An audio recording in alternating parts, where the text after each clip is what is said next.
Assembly line murder. Two reporters trace a bloody tale of 2 decades of mafia killing for hire. In the 70s, Roy DeMeo and his Canarsie crew were at the forefront of the booming trade in stolen auto parts. But to these guys, a chop shop wasn't merely a place to strip a car.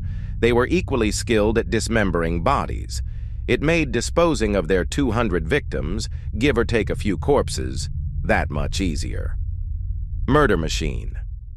A true story of murder madness and the mafia, by Daily News reporters Gene Mustaine and Jerry K. Patesy, is a barbarous tale in which blood spills on roughly every other page, which, given DeMeo and company's murder spree, constitutes discreet treatment of the carnage.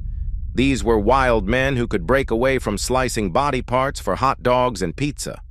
With expert ease, the authors recreate the life and crimes of Roy DeMeo, a made man, in the Gambino family reporting to Antonio Nino Gaggi, in whose Brooklyn home Paul Castellano was anointed boss. Nino made his money and his enemies loan sharking. Roy, whose middle-class family provided him with no entree into the underworld, had to find his own way. He came to Nino as a young criminal with a crew of ambitious thugs and a reputation as a moneymaker.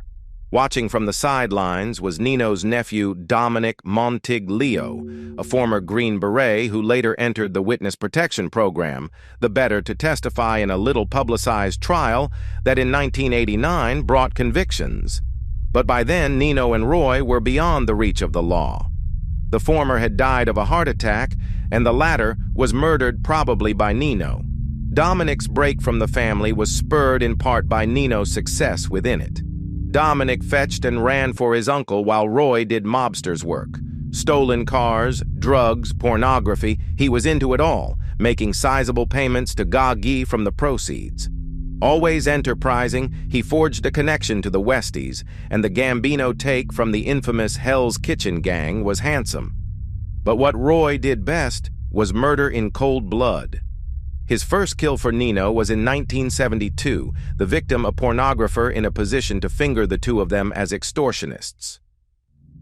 And his gang, killing for hire, found their style, though, in the 1974 murder of a car dealer. Using his corpse, DeMeo, a former butcher's apprentice, showed his men how to take a body apart, limb by bloody limb. One of the guys ran the head through a compacting machine. The murder spree was on, and it was to run unchecked, in fact, virtually unnoticed for a long stretch by authorities for more than 20 years, until a mighty feat of cooperation involving the FBI, the NYPD, the U.S. Attorney's Office, and the Brooklyn District Attorney's Office ended the slaughter. Most of the victims were themselves lowlifes, though not everyone who died was connected. DeMeo, for instance, shot dead a young vacuum cleaner salesman who, in his paranoia, he took to be an assassin sent to get him. It's over now, but that it ever happened is incredible. Murder Machine is a testament to how brutally mean the streets can be.